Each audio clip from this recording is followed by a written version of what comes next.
Ever wondered how doctors diagnose lung problems? Let's dive into the bronchoscopy procedure used for lung biopsies. The doctor introduces a bronchoscope, which is a thin, flexible tube equipped with a camera, through the patient's nose or mouth. Once inside, the bronchoscope travels down the throat and into the airways of the lungs.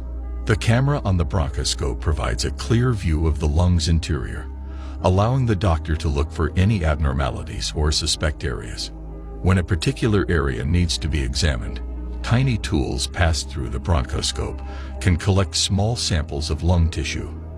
This tissue is then analyzed for conditions like infections, cancer, or other lung diseases.